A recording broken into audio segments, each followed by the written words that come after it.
Bonjour, aujourd'hui 8 janvier. J'aime beaucoup la sagesse de Saint Jean, première lettre, chapitre 5, versets 14 à 21, quand il dit que toute conduite injuste est péché.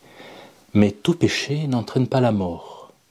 Je suis aussi impressionné par l'humilité de Jean-Baptiste qui s'efface devant Jésus.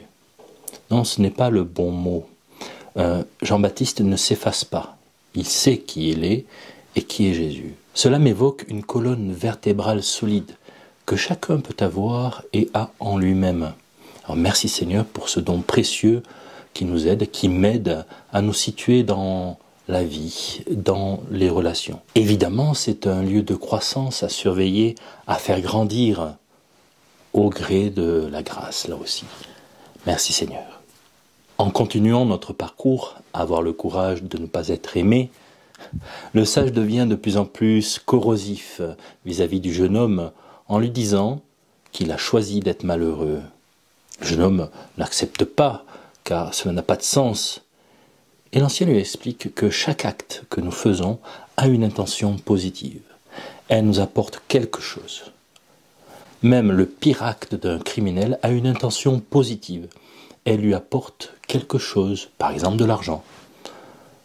Quand je dis positif, cela ne veut pas dire que c'est bon au sens moral, évidemment, mais cela veut dire que cela apporte quelque chose à celui qui fait l'acte.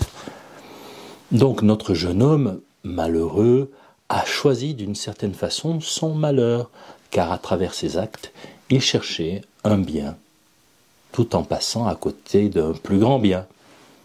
Autre exemple, si je me mets fort en colère contre mon neveu qui a traversé la route sans faire attention, sans regarder, mon intention positive est de l'éduquer et de faire en sorte qu'il n'ait pas envie de recommencer. Pourtant, au niveau pédagogique, je suis peut-être complètement à côté de la plaque.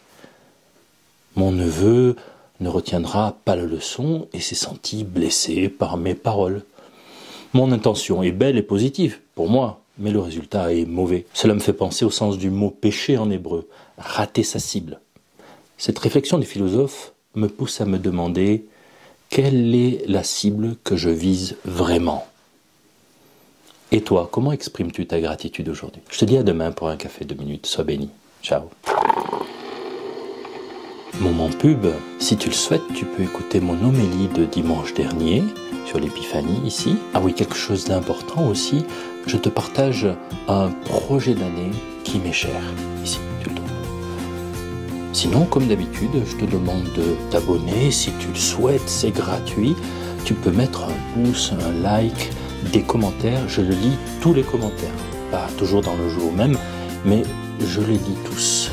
Et même si vous envoyez un mail, je me fais un plaisir d'y répondre. Pas tout de suite, mais voilà. C'est important pour moi et ça fait du bien à ma mission par Internet. Vous pouvez aussi recevoir cette vidéo chaque jour dans votre boîte mail si vous le désirez ou faire partie du groupe WhatsApp. Vous avez les liens sous la vidéo.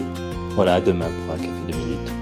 Soyez bénis. Le roi de mon cœur soit la montagne qui m'élève, la source qui m'abreuve. Oh, il est